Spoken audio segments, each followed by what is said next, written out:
6 miles, that is the distance between life and death. In the heart of the Black Ridge Mountains, amidst a storm that could freeze the blood in your veins within seconds, a lone Omega named Lyra Ashwood made a choice that would shatter everything she thought she knew about strength. She didn't carry supplies or weapons. She carried a dying 300-pound alpha wolf on a makeshift sled, dragging him through waist-deep snow, while her own body screamed for mercy. With all my heart. She didn't know he was the king. Forever yours. She didn't know that by saving him, she was painting a target on her own back. All she knew was that he was dying, and she was the only soul kind enough or foolish enough to care. But when the king wakes up, the reward isn't gratitude, it's possession. The wind howled like a banshee through the skeletal trees of Black Ridge Forest, a sound that usually sent shivers down the spines of the toughest warriors. For Lyra Ashwood, it was just another Tuesday.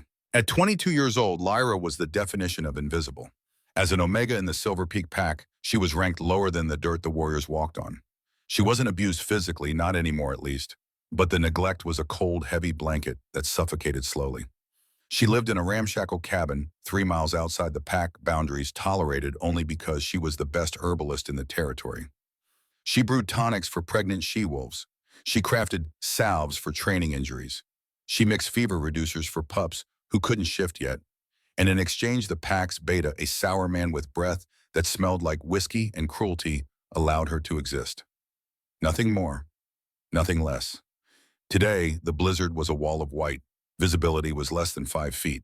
Lyra pulled her woolen scarf tighter around her face, her breath crystallizing instantly in the frigid air. She had been out scavenging for winter berries and frost root, rare ingredients that only grew in the harshest cold ingredients that fetched high prices from the pack healers who refused to risk their own necks for them. Stupid, she muttered to herself, her voice swallowed by the gale. Should have stayed by the fire.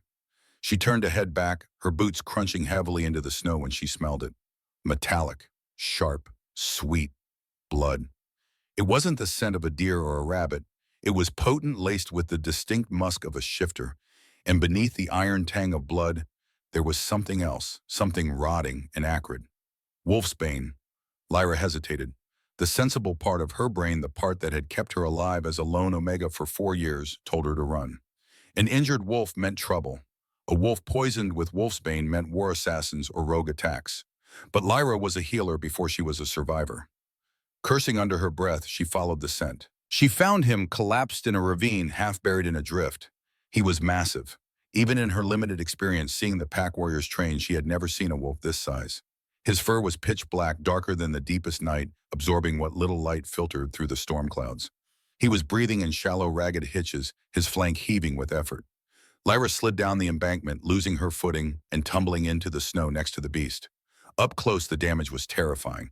A gash ran along his ribs, not deep enough to be fatal on its own, but the edges of the wound were black and oozing a sickly green pus. Liquid wolfsbane, a concentrated dose.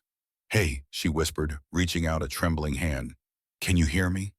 The wolf's ear twitched. A low, thunderous growl vibrated in his chest, but he didn't snap. He was too weak to lift his head. The moment her fingertips brushed his matted fur, something happened.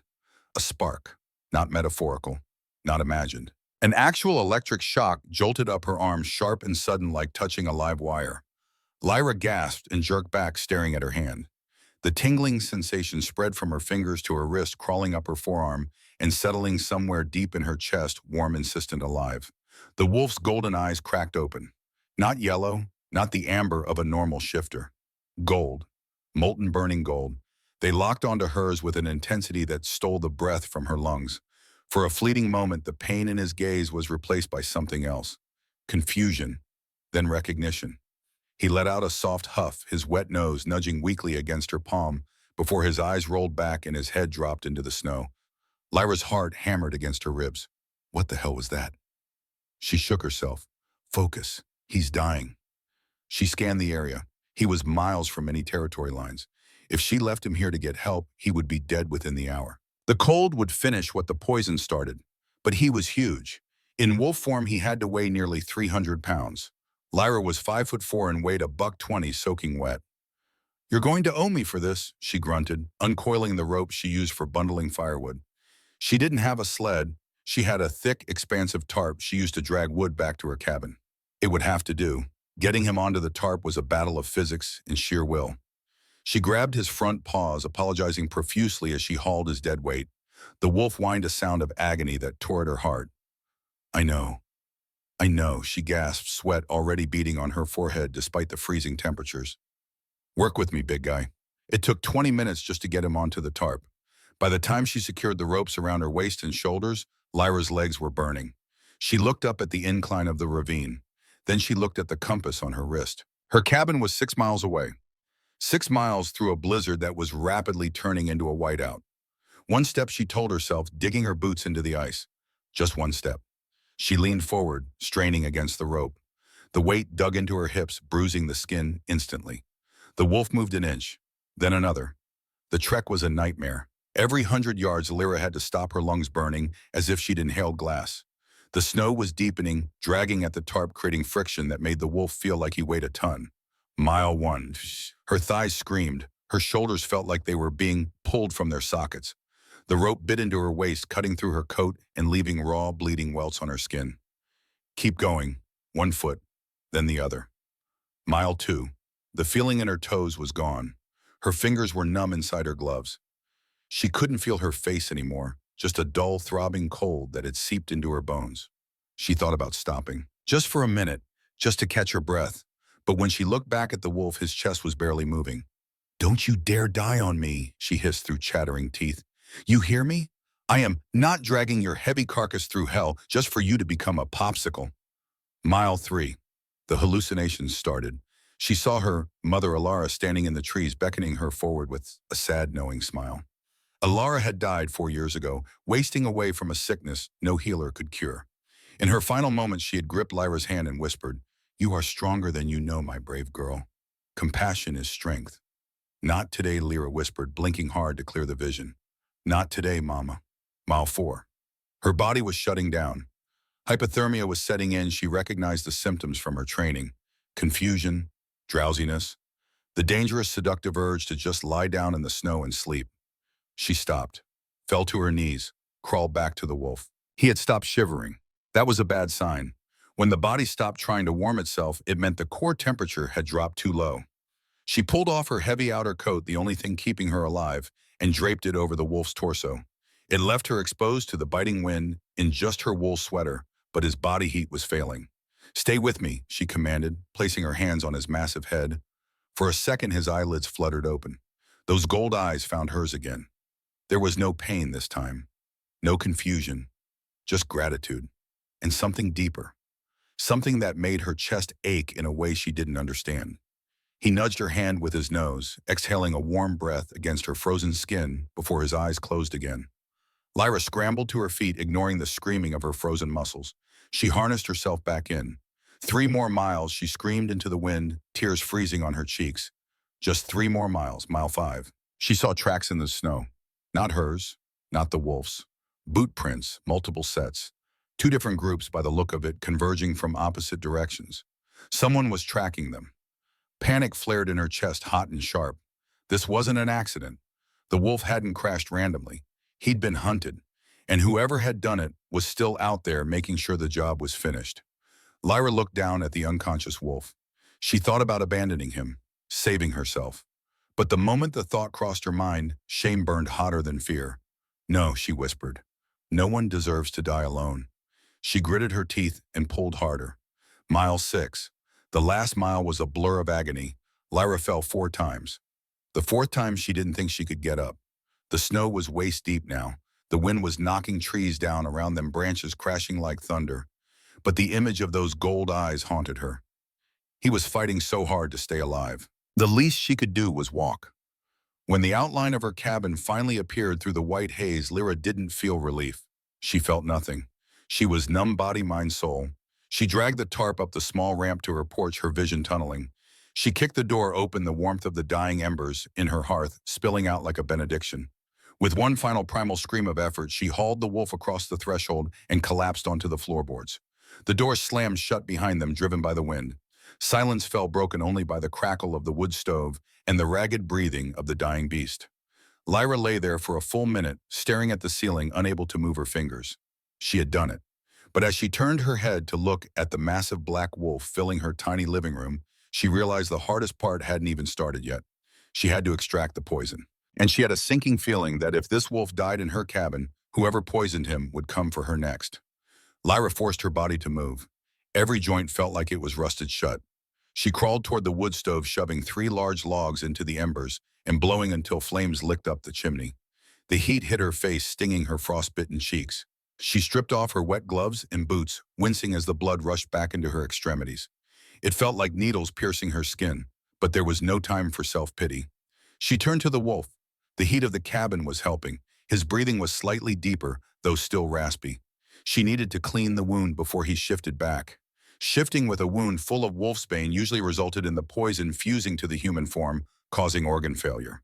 Lyra went to her apothecary shelf, the only thing of value she owned. Rows of glass jars filled with dried herbs, roots, and tinctures lined the wall. She grabbed a jar of crushed silver leaf, a paste of charcoal and honey, and a sterilized scalpel. "This is going to hurt," she whispered, kneeling beside the massive head. The wolf was unconscious, lost in the fever of the poison. Lyra carefully cut away the matted fur around the gash on his ribs. The smell was putrid. The flesh around the wound was gray, the veins branching out from it black as ink. "Hold on," she murmured. She applied the charcoal paste first to draw out the toxins. The wolf twitched violently, a low whimper escaping his throat. Lyra placed a soothing hand on his neck, humming a low tune her mother used to sing, a lullaby about the moon and stars watching over lost wolves. Surprisingly, the beast settled. For an hour she worked with the precision of a surgeon. She scraped the necrotic tissue. She flushed the wound with distilled water and moonflower extract. She finally packed it with silver leaf to accelerate healing. As she finished bandaging his torso with clean linen, the air in the room shifted. The pressure dropped. The hair on Lyra's arms stood up. The snapping of bones echoed in the small cabin. Lyra scrambled back, pressing herself against the wall. The transformation was beginning. The massive black fur retracted. Bones reshaped. The snout receded. It was a violent, jerky process made worse by his weakened state. Usually shifters didn't shift back until they were safe. But the wolfsbane confused the biology, forcing the body to seek its natural human form to conserve energy. Within seconds, the giant wolf was gone. In his place lay a man. Lyra covered her mouth to stifle a gasp. He was devastating. Even pale from blood loss and covered in sweat, he was the most imposing man she had ever seen. He was huge, easily 6'5", with broad shoulders that took up half her rug. His hair was dark, plastered to his forehead. A jagged scar ran from his jaw down to his collarbone, old and white, against his tan skin. But it wasn't his size that terrified her. It was the tattoo inked over his heart, a stylized crown entwined with thorns. Lyra's blood ran cold. She knew that symbol. Every wolf on the continent knew that symbol. It was the mark of the Thornwood royal line. The man lying half naked on her floor wasn't just a rogue or a warrior. He was Cale Thornwood, the Alpha King, the ruler of all 5 territories. The man rumored to have slaughtered an entire rebellion single-handedly 3 years ago. "Oh no," Lyra whispered, panic rising in her throat. "No, no, no. Saving a stranger was one thing. Saving the king was treason if he died, and a political nightmare if he lived." Why was the king alone in the woods? Where were his royal guards? As if hearing her panic, Cale gasped. His back arched off the floor, a guttural roar tearing from his throat as the remaining poison fought against his system. Lyra rushed forward, forgetting her fear. He was seizing. "Stay down," she commanded, pressing her weight onto his shoulders. It was like trying to hold down a boulder. His skin was burning hot. The fever was spiking. "Water," she muttered. She grabbed a ladle from the bucket near the door and brought it to his lips. "Drink. You need to drink." Cale's eyes flew open. Lyra froze, those gold eyes locked onto hers with the intensity of a laser. They were delirious, glazed with pain, but the power behind them was undeniable. He reached up his hand, gripping her wrist. His grip was bruising. "Mate," he rasped. The word was barely a whisper, broken and dry. Lyra's heart stopped. She shook her head. "No, no, you're confused. It's the poison. I'm just Lyra." "Mate," he said again, louder this time. He tried to pull her closer, his nostrils flaring as he inhaled her scent, vanilla and rain. "Mine, you are hallucinating, Your Majesty," she said firmly, though her voice shook. "You need to rest. The poison is still in your system." Cale stared at her for a second longer, his gaze dropping to her lips, then back to her eyes. He looked like he wanted to devour her, but his body betrayed him. His eyes rolled back and his head lolled to the side. He was out again. Lyra sat back on her heels, breathing hard. "Mate, it was impossible. The king didn't mate with omegas. The king mated with highborn she-wolves, daughters of alphas and betas. It was a biological incompatibility, or so the story said. She looked at her wrist. The red imprint of his hand was already fading, but the tingling sensation remained, traveling up her arm and settling in her chest. She stood and paced the small room. She should leave. She should run to the pack house and tell Alpha Dorian that the king was here. But if she did, and they found him dead, they would blame her. Or worse, if the person who poisoned him was someone in power, telling the wrong person would get them both killed. She was trapped. Lyra went to the window. The storm was raging harder than before. No one was coming tonight. She was stuck in a one-room cabin with the most dangerous man in the world, a man who had just claimed her as his mate in a fever dream. She grabbed a blanket and curled up in the armchair farthest from him, watching his chest rise and fall. She kept a knife in her lap. Hours passed. The fire burned low. Around 3 a.m., a sound cut through the howling wind. It wasn't nature, it was mechanical, the roar of snowmobiles. Lyra jumped up, rushing to the window. Through the swirling snow, she saw headlights cutting through the dark. Dozens of them. They were surrounding the cabin. Then came the voice, amplified by a megaphone, booming over the storm. "This is the royal guard. We know he is in there. Surrender the king or we will burn this cabin to the ground." Lyra looked at Kael, still unconscious on her floor. "Well," she whispered, gripping her knife. "It was a nice life while it lasted." She walked to the door and threw the bolt. Lyra's hand hovered over the deadbolt. The voice outside boomed again, impatient and laced with a cruelty that didn't sit right with the royal guard's reputation. "Open up, by order of the crown." Lyra stepped back from the door. Her mind raced. If they were the royal guard, they would have a tracker on the king. They wouldn't need to ask if he was inside. They would know, and they certainly wouldn't threaten to burn a civilian structure with the king potentially incapacitated inside it. "Liars," she hissed. She ran back to Kael. He was still unconscious, his skin radiating heat. She couldn't move him again. Her body was spent, and there was nowhere to go. The cabin was a box, and they were trapped inside. Lyra grabbed the heavy iron poker from the fireplace. It wasn't a sword, but it was solid. She then scrambled to her apothecary shelf. She grabbed 3 jars concentrated ammonia-powdered bleach in a jar of dried crushed chilies, the kind she used for muscle-warming salves, but 10 times more potent. Crash! The window next to the door shattered. A canister hissed as it rolled across the floorboards. Smoke-thick, acrid tear gas began to fill the room. Lyra didn't hesitate. She ripped a strip of cloth from her hem, soaked it in the water bucket, and tied it around her face. She crawled low, moving toward the king. She draped a wet quilt over his head to protect his lungs. "Come on, then." She coughed, her eyes watering despite the protection. The front door splintered. A boot kicked it open, and the wind howled into the room, swirling the ground. 2 figures stepped in. They were dressed in tactical gear, but there were no royal insignias. They held assault rifles, but they also carried silver knives strapped to their thighs. "Check the back," the lead man barked. "Kill the girl. Secure the Alpha." Lyra was hiding behind the overturned kitchen table. As the second man walked past her, she lunged. She didn't have the strength of a wolf, but she had the element of surprise and desperation. She smashed the jar of ammonia and bleach together on the floor at his feet. The chemical reaction created an instant searing cloud of chloramine gas right in his face. The man screamed, clawing at his eyes and throat, dropping his rifle. Lyra swung the iron poker with both hands, connecting with his kneecap. The bone crunched. He went down. The leader spun around, raising his rifle. "You little bitch." He fired. The bullets tore into the wood of the table, sending splinters flying into Lyra's face. She curled into a ball, covering her head. She was going to die. She was an Omega with a stick fighting trained assassins. Click. The gun jammed. Or maybe it was empty. The assassin growled a low, shifting sound and dropped the gun. He drew a serrated silver knife. "I'll skin you slowly for that." He lunged. Lyra scrambled back, but her back hit the wall. There was nowhere to go. She raised her arms to block the strike, squeezing her eyes shut. But the blow never landed. A low, earth-shaking snarl vibrated through the floorboards, shaking the jars on the shelves. Lyra opened her eyes. Kael was standing. He was swaying, his skin pale as death, the bandages on his ribs soaked through with fresh blood. But he was standing, and he looked like the god of war incarnate. The assassin froze. "Your Highness, you should be dead." Kael didn't speak. He didn't have the words. His eyes were entirely black, no whites, no gold, just the void of the wolf taking over to protect its mate. With a speed that defied his injuries, Kael moved. He didn't shift. He didn't need to. He caught the assassin's wrist mid-air. The sound of the man's radius snapping was loud enough to be heard over the blizzard. The assassin shrieked, but Kyle silenced him by driving his other hand into the man's throat. It was brutal. It was efficient. It was the move of a king who had spent years in the trenches. Kyle tossed the body aside like a rag doll. He turned to the second man, the one blinded by the gas, who was trying to crawl out the door. Kyle took one step and crushed the man's skull under his bare heel. Silence returned to the cabin, save for the howling wind. Kale stood amidst the carnage, his chest heaving. He slowly turned his head toward Lyra.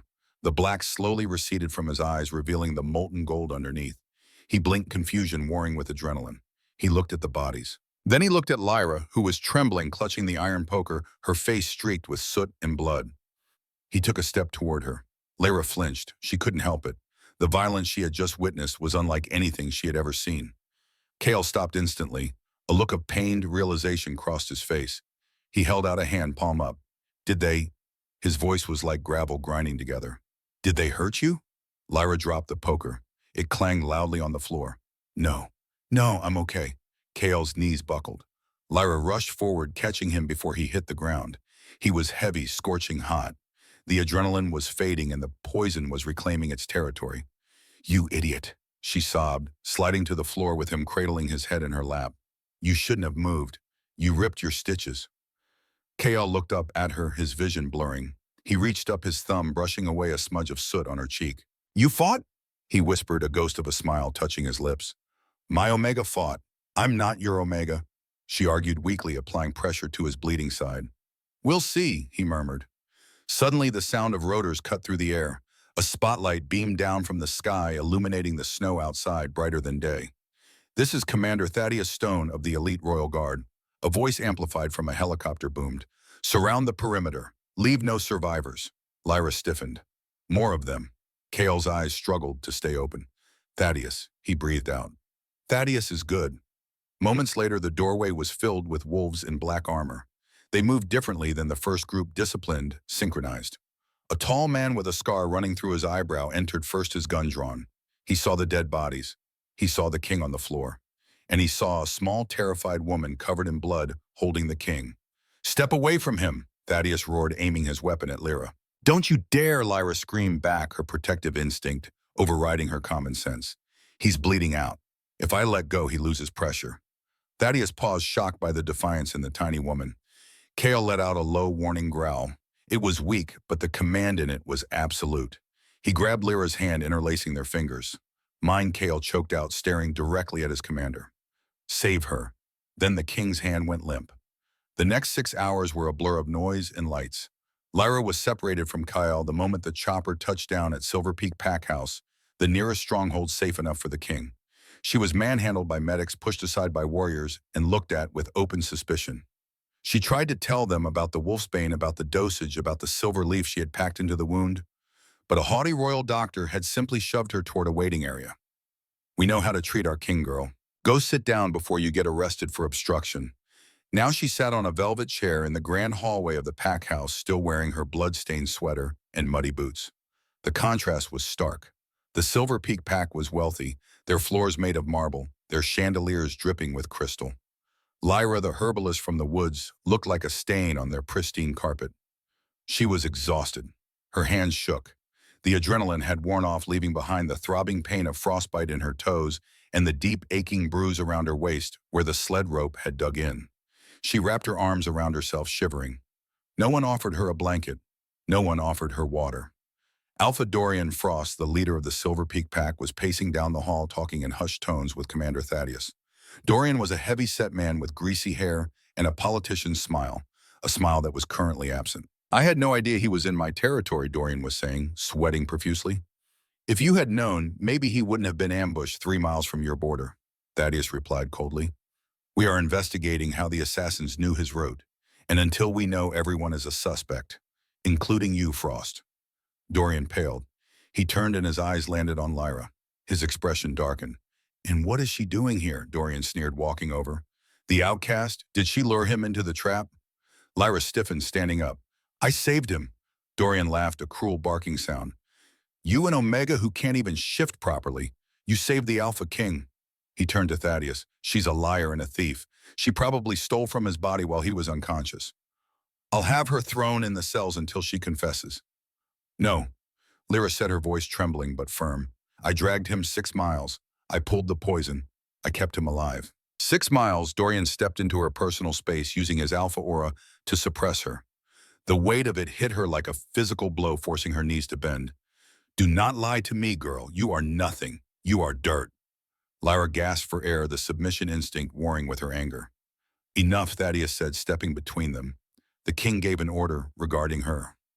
She stays. The king was delirious, Dorian spat. Look at her. She's filthy.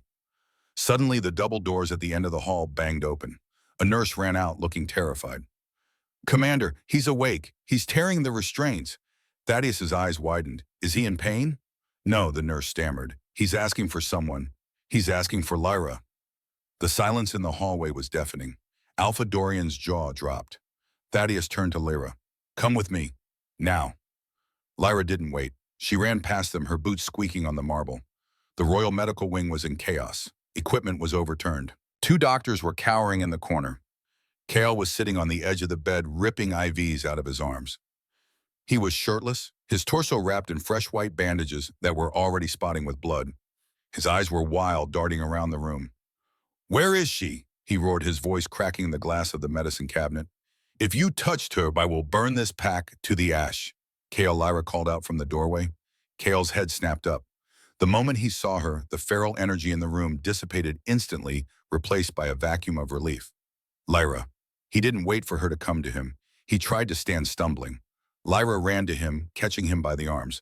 Stop. You're going to kill yourself. He ignored the pain, wrapping his massive arms around her, burying his face in her neck. He inhaled deeply, the tension leaving his muscles. You're safe. You're here. I'm here, she whispered, patting his back awkwardly. I'm not going anywhere. Commander Thaddeus and Alpha Dorian stood in the doorway, watching in disbelief. The Alpha King, known as the Iron Wolf, the man who supposedly had no heart, was clinging to a tiny, dirty Omega, as if she were the only anchor in a storm. Kale pulled back his hands, gripping her shoulders. He scanned her face, his eyes narrowing, as he took in the details he had missed in the cabin. He saw the purple shadows under her eyes. He saw the raw red skin on her cheeks from the windburn. Then he looked down. He grabbed her hands. Lyra tried to pull them away, but he held fast. He turned her palms up. They were blistered and bloody from the rope. The skin was rubbed raw. Kale's expression went cold. Deadly cold. Who did this? He asked softly. It's from the rope, Lyra stammered. The sled. Kale looked at Thaddeus. How far was the cabin from where you found the sled tracks? Thaddeus swallowed hard. He pulled out a tablet. We backtracked the drag marks, Your Majesty. They started at the ravine near the North Pass.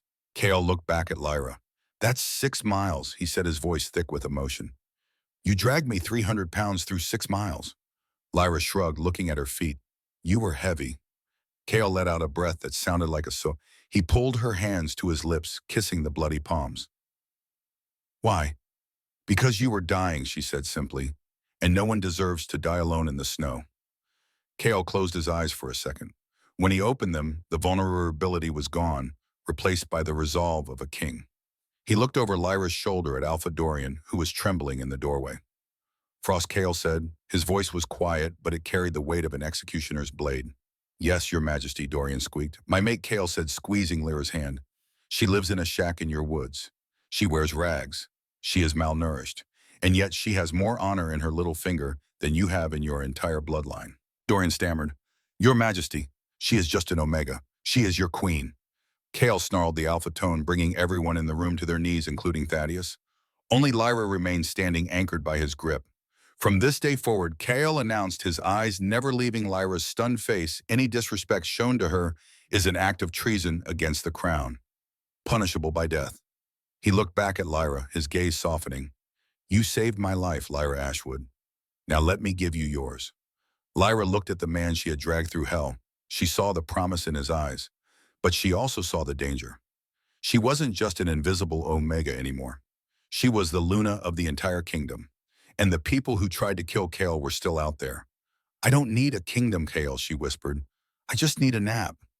Kale chuckled, a deep rumbling sound. He shifted on the bed, patting the space beside him. Command accepted. As Lyra hesitantly sat down on the royal bed, and the king of wolves draped his arm over her to shield her from the world. She realized one thing. The blizzard was over, but the storm had just begun.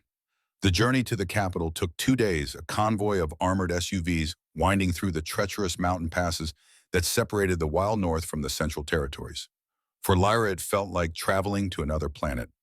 She sat in the back of the lead vehicle wrapped in a blanket made of cashmere that probably cost more than her entire cabin. Kale sat beside her.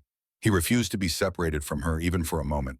He worked on a tablet, reviewing reports and issuing silent commands to Thaddeus in the front seat. But his hand never left hers. His thumb traced idle circles on the back of her hand, a constant grounding rhythm. "You're thinking too loud," Kale murmured, not looking up from his screen. Lyra looked out the tinted window at the passing blur of pine trees. "I'm thinking about my herbs. I left the drying rack open. The frost will ruin the winter bloom." Kale chuckled, a sound that vibrated through the seat. "We have the finest botanists in the kingdom, Lyra. I will have them fly in whatever weeds you're worried about." "They aren't weeds," she corrected him automatically. "And your botanists grow things in greenhouses. It changes the potency. Winter bloom needs to suffer in the cold to develop its healing properties." Kale finally looked up, his golden eyes filled with amusement and something deeper. "Respect. Things that suffer in the cold become stronger. Is that the theory?" "It's a fact," Lyra said, meeting his gaze. "Comfort makes things soft. Hardship makes them potent." Kale tightened his grip on her hand. "Then you must be the most potent creature I have ever met." The convoy slowed as they approached Shadowstone Citadel. It was a fortress carved directly into the side of a dormant volcano, towering over the sprawling metropolis of the capital city below. The walls were made of black stone that drank the sunlight, and the banners of the Thornwood line, the crown and thorns, snapped in the wind from every turret. As the cars pulled into the massive courtyard, Lyra felt the air leave her lungs. Hundreds of people were waiting. Not just guards, but servants, dignitaries, and nobles dressed in furs and silks. "Do I have to go out there?" Lyra whispered, shrinking back into the leather seat. "You are the Luna," Kale said, his voice firm. "You do not bow to them. They bow to you." He opened the door and stepped out. The cheer that went up from the crowd was deafening. "The king lives." Kale reached back inside, offering his hand to Lyra. She took it. When she stepped out, the cheering faltered.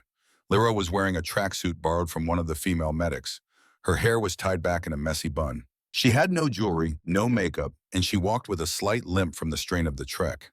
She saw the looks, the confusion, the judgment, the sneers from the beautifully dressed women in the front row. "Who is this stray?" their eyes seemed to ask.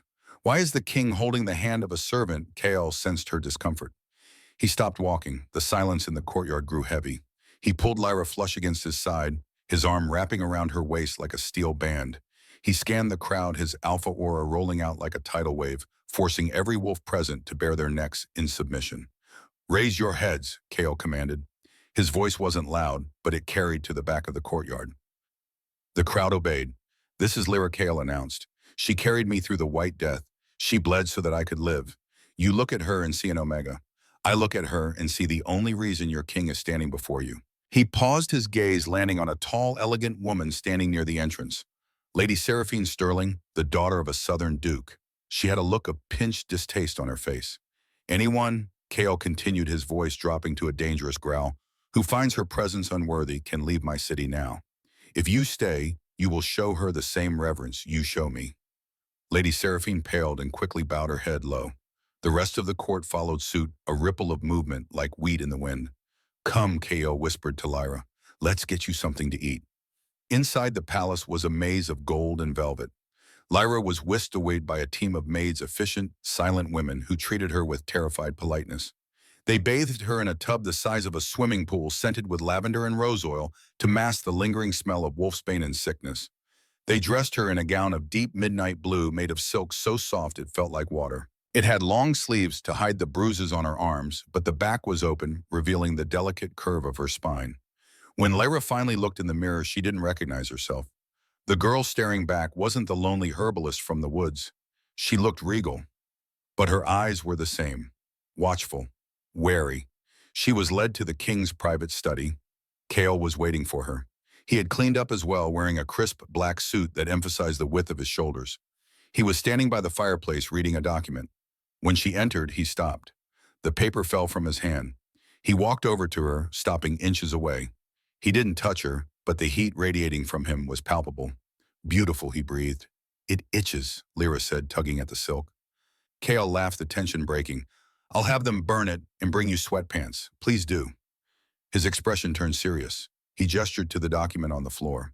The toxicology report came back from your cabin. Lyra stiffened. And it was a binary poison, Kale said, his jaw tightening. Wolfsbane mixed with a synthetic anticoagulant. It's a formula that was developed in a lab. Only one faction has access to that kind of technology. Who? The Iron Council, Kale said. My own war council. Lyra felt a chill that had nothing to do with the drafty castle. One of your generals, yes, Kale said, turning to look into the fire. I was on my way to a secret meeting with an informant who claimed to have proof of treason. I never made it. My pilot was drugged. The chopper went down. I managed to pull myself out before it exploded. I shifted to run, and that's when the dart hit me. He turned back to her. The assassin's in the cabin. The one you blinded. We identified him. He was a mercenary on the payroll of Duke Alaric Vane. Alaric, Lyra asked. Who is he? My Uncle Kale said, the betrayal heavy in his voice. And the man who is currently sitting in my dining hall, waiting to congratulate me on my survival. Lyra's eyes widened. He's here. He doesn't know we know, Kale said. He thinks the assassins failed and died without talking. He thinks he's safe. Kale stepped closer, taking Lyra's hands. Tonight there is a welcome ball, a hastily arranged celebration of my return. Alaric will be there. He will try to finish what he started.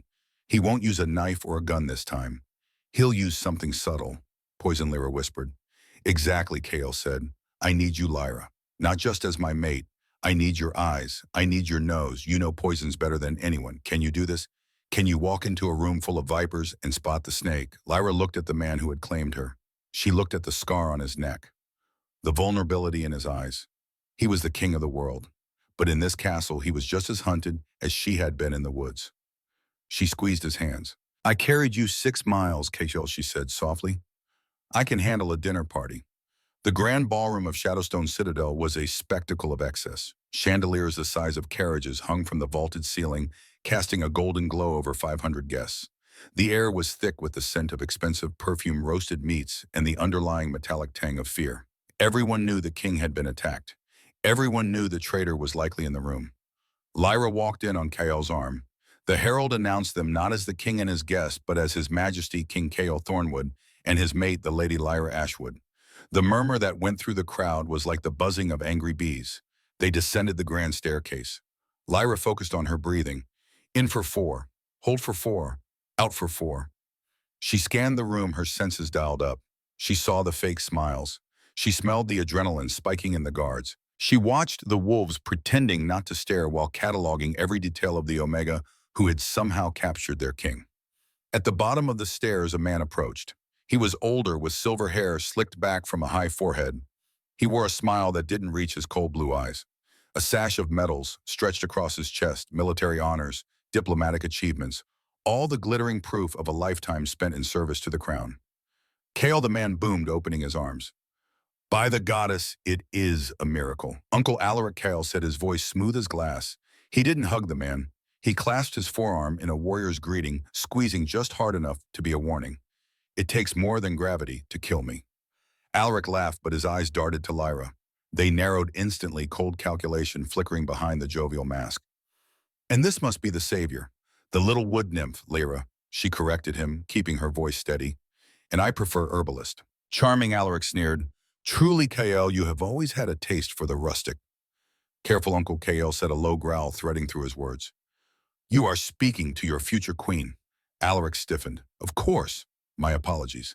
He snapped his fingers and a waiter appeared instantly, a young wolf in pristine white gloves carrying a tray of crystal flutes filled with amber liquid. A toast, Alaric proclaimed, raising his voice so the nearby nobles could hear, to the king's return and to his new companion. He handed a glass to Kael, then one to Lyra. Lyra took the glass carefully. The liquid was Eldorian nectar, a rare vintage of honey wine prized by high society wolves. She had read about it in her mother's journals but had never tasted it. To the king, Alaric said, raising his glass high. Kael raised his glass to his lips. Stop. It wasn't a scream. It was a calm, factual command. The room went silent. Alaric lowered his glass, looking annoyed. I beg your pardon. Lyra held her glass up to the light, swirling it gently. Don't drink it, Kael. Is something wrong? My dear Alaric asked, his smile tightening. It is the finest vintage from my private cellar. Surely it isn't too sophisticated for your palate. Lyra ignored him. She brought the glass to her nose, inhaling deeply. Then she did it again, her brow furrowing. Eldorian nectar has a distinct aroma, she said quietly, her voice cutting through the silence like a blade. Oak, honey, a hint of vanilla. She looked up, meeting Alaric's gaze. But this smells like bitter almonds. The color drained from Alaric's face. Ridiculous, he sputtered. You are imagining things. Am I? Lyra walked toward him, each step deliberate. The crowd parted. Bitter almond is the scent of cyanide, she said, her voice ringing clear in the silent ballroom. But in the shifter world, we use a derivative called nightshade essence. It mimics heart failure. It's undetectable in an autopsy. She held the glass out to Alaric. If I am wrong, Uncle Alaric, she said, the title dripping with ice, then drink it. Alaric stared at the glass. Beads of sweat broke out on his forehead. His hands trembled. The entire court was watching. If he refused, he admitted guilt. If he drank, he died. I am not thirsty, he stammered. Drink it, KL roared. The sound shook the windows. Several glasses on nearby tables cracked. Alaric flinched. He looked around desperately for his guards, but Thaddeus's men had already moved in, blocking the exits. Their hands rested on their weapons, eyes locked on the Duke. Panic took over. Alaric slapped the glass from Lyra's hand. It shattered on the marble floor, the golden liquid spreading like blood. You witch, he screamed, drawing a hidden pistol from his jacket. He aimed it point blank at Kale's chest. But Lyra was faster. She didn't have a weapon. But she had her instincts. In the small pouch she had hidden in the folds of her gown, a mixture of dried cayenne and powdered glass she had prepared in the kitchen before the ball. She threw it. The powder hit Alaric square in the eyes. He screamed, firing blindly. The bullet went wide, shattering a bottle of wine on a nearby table. Nobles shrieked, dropping to the floor. Kale moved. He didn't shift. He didn't need to. He crossed the distance in a blur of motion, grabbing Alaric by the throat and slamming him onto the banquet table. Dishes crashed to the floor. Silverware scattered. I should rip your head off, Kale snarled, his claws extending, digging into Alaric's skin. Blood welled around the points. Do it! Alaric choked out, his face, red eyes streaming. The council will never accept a peasant queen. Kale leaned in close, his face inches from his uncle's. Then I will burn the council down. He pulled Alaric up and threw him toward Thaddeus. Take him to the dungeons. If he dies before I get there, I will take it out of your hide. The guards dragged the screaming Duke away, his boots scraping against the marble. The ballroom was dead silent. The musicians had stopped. The guests were frozen, some still crouched under tables. Kale straightened his jacket. He turned to Lyra. She was standing amidst the broken glass, her chest heaving, her hands still dusted with red pepper powder. He walked over to her. He didn't care about the audience. He didn't care about protocol or propriety. He dropped to one knee. Gasps rippled through the room like a wave. A king never knelt. Not for anyone. Kale took Lyra's hand, uncaring of the powder. He kissed her knuckles, his lips lingering on her torn, blistered skin. You saved me in the snow, he said, his voice carrying to every corner of the room. And you saved me in the serpent's den. There is no one else. There never will be anyone else. He looked up at her, his gold eyes shining with absolute devotion. Lyra Ashwood, will you do me the honor of ruling by my side? Not as a consort, but as my equal. Luna, huh? Lyra looked at him. She looked at the terrified nobles who were now looking at her with awe. She realized she wasn't just surviving anymore. She had won. Get up, you idiot, she whispered, tears pricking her eyes. You're ruining your suit. Is that a yes? Kale grinned. Yes, she said, but if you ever make me wear a dress like this again, I'm poisoning you. Kale laughed, a sound of pure, unadulterated joy. He stood, pulling her into a searing kiss. The crowd erupted, not out of politeness this time, but out of relief and genuine celebration. They had their king and they had a queen who could apparently blind a duke with pocket sand. As the applause washed over them, Lyra buried her face in Kale's chest. Is it over, she mumbled. The danger from Alaric, yes, Kale murmured into her hair.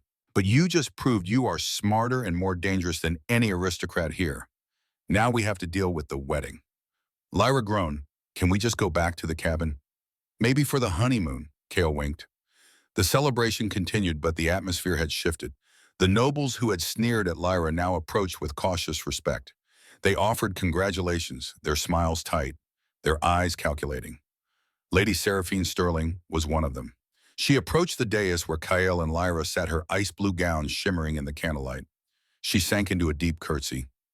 "Your Majesty, my lady." She looked up at Lyra, and for the first time there was no contempt in her gaze, only shame. "I was cruel," she said quietly, "jealous, blind. You saved our king. You earned this crown through blood and sacrifice." I spoke out of turn. "Forgive me." Lyra studied her for a long moment. "Rise," she said finally. Seraphine stood surprised, flickering across her perfect features. "I don't need subjects who kneel from fear," Lyra continued. "I need allies who stand from respect. Can you be that?" Seraphine's eyes widened. She nodded slowly. "I can. Then you are welcome at this court." The music started again, a waltz slow and sweeping. Kael stood offering his hand to Lyra. "Dance with me. I don't know how. I'll teach you." He led her to the center of the floor. The crowd parted, forming a circle around them. Kael placed one hand on her waist, the other clasping her hand gently, mindful of her injuries. "Just follow me," he murmured. They moved together slowly at first. Lyra stumbled twice, but Kael held her steady. "From dying wolf in snow to this," he said softly. "How you gave me a reason to be strong," Lyra replied. "No, you were always strong. I just gave you a reason to show it." The song ended too soon. The applause was deafening.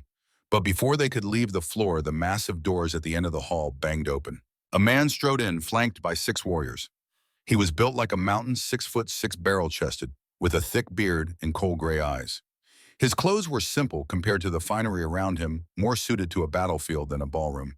Alpha Brennan Steele of the Ironclaw Pack.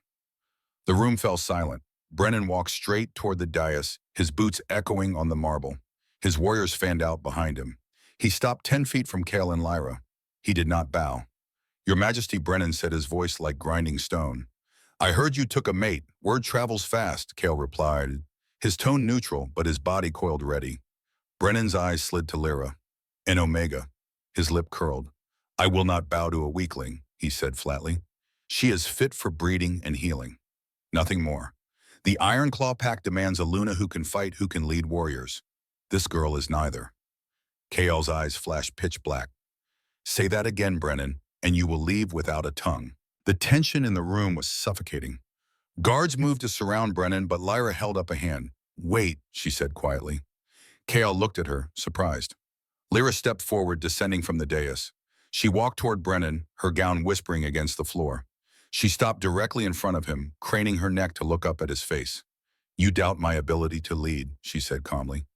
Brennan snorted. "I doubt an Omega can do anything but hide behind a king." Lyra tilted her head, studying him. "You're sweating," she observed. Brennan blinked. "What?" "And your pupils are dilated. Your hands are trembling slightly." Brennan looked down at his hands. They were indeed shaking. "What did you the tea?" Lyra said simply. "The servants offered refreshments when you arrived. You drank, didn't you?" Brennan's eyes widened. "I added concentrated drowsy willow extract to the service reserved for the Ironclaw delegation." Lyra continued. "It's a muscle relaxant, harmless. But in about 10 seconds, you won't be able to move your arms." "You poisoned us," Brennan growled, reaching for his weapon. His hand made it halfway to his belt before it fell limp. His knees buckled. Behind him, his 6 warriors slumped in their seats, panic filling their eyes as their limbs turned to lead. "I incapacitated a hostile unit without throwing a punch," Lyra corrected, placing a vial of clear liquid on the table beside him. "A true alpha uses force. A true queen knows how to win without it." She crouched down so she was eye level with the helpless alpha. "Do you still question my ability to protect this kingdom?" Brennan stared at her, fury and grudging respect warring on his face. "No," he gritted out. "My queen." Kael burst out laughing, a sound of pure, unadulterated pride. The entire court joined in the tension, breaking like a dam. Lyra picked up the antidote and handed it to a servant. "Give them this in an hour," she instructed, "and make sure they have comfortable chairs while they wait." The next morning, Brennan and his warriors knelt before the throne. Brennan's pride was bruised, but his respect was genuine. "The Ironclaw Pack pledges loyalty to the crown," he said gruffly, "and to the Luna who taught us that strength comes in many forms." Kael accepted with a nod. As Brennan left, he paused beside Lyra. "You're terrifying," he muttered. "I like that in a queen." The wedding took place at midnight on the winter solstice. An amphitheater carved into the mountainside open to the stars. Thousands of floating candles illuminated the snow. Every pack, from every territory, sent representatives. Lyra walked down the aisle alone. She had no father to give her away. She belonged to no one but herself. She wore a gown of crushed white velvet embroidered with silver thread that caught the moonlight. It was simple compared to the elaborate designs the seamstresses had proposed, but it was perfect. At the altar, KL didn't wait for her to reach him. He stepped down, meeting her halfway on the snowy ground. I, KL Thornwood, he vowed, his voice echoing off the peaks, claim you as my equal, my heart. Your enemies are my enemies. Your joy is my joy. I will stand beside you, never above you, until my last breath. I, Lyra Ashwood. She replied, her voice steady and strong. Claim you as my alpha. I will be your shield when you are weak and your home when you are lost. I will walk with you, never behind you, until the stars fall from the sky. They kissed as the first snow of winter began to fall. A howl erupted from the thousands of gathered wolves, a sound of unity that shook the mountains and sent avalanches tumbling down distant slopes. The lone Omega was lone no more. 1 year after that blizzard night, Lyra stood in a greenhouse that glowed like an emerald against the white peaks of the Black Ridge Mountains. The ramshackle cabin where she had saved a dying king was gone. In its place stood a magnificent timber lodge with walls of glass and stone smoke curling from its chimney into the crisp mountain air. It wasn't just a home, it was a sanctuary, the Omega Academy they called it now. Lyra moved between rows of winter bloom and moonflower, her hands dirt-stained, her hair pulled back in a simple braid. Around her, 12 young wolves, Omegas mostly, but a few betas and one shy alpha, who had been cast out for being too gentle, watched as she demonstrated how to identify nightshade from its harmless cousins. This one, she said, holding up a dried leaf, will save a life. This one will end it. The difference is in the veins. See how they branch.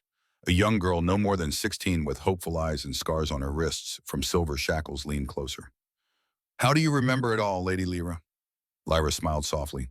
My mother taught me that knowledge is the only power they can't take from you. Learn it, master it, use it to protect those who can't protect themselves. Through the greenhouse glass, she could see KL splitting logs near the woodshed. He had insisted on doing it himself despite the staff they now employed.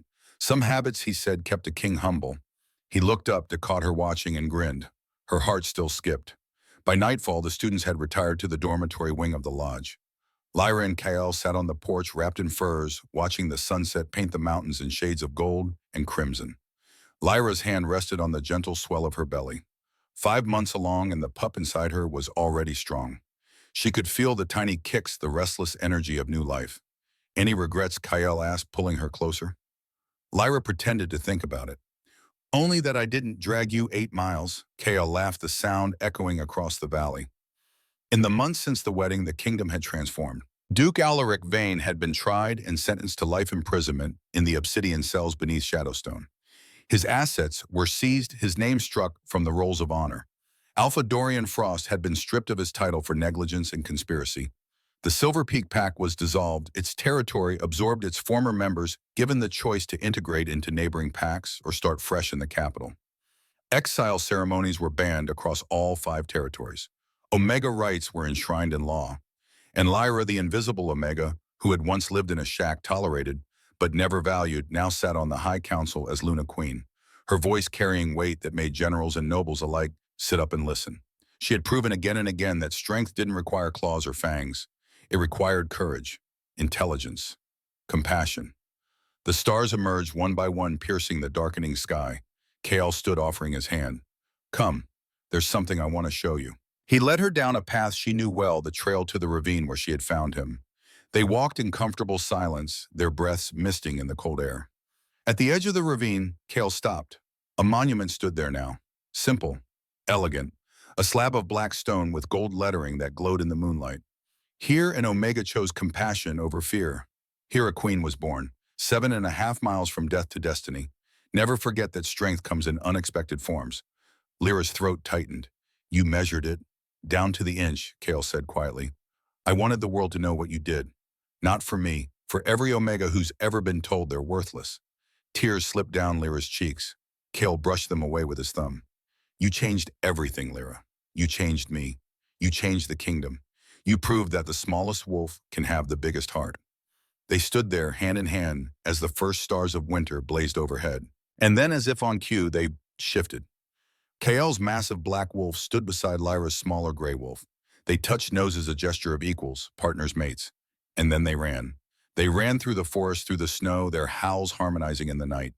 Two wolves who had found each other in a blizzard. Two souls who had chosen each other against all odds.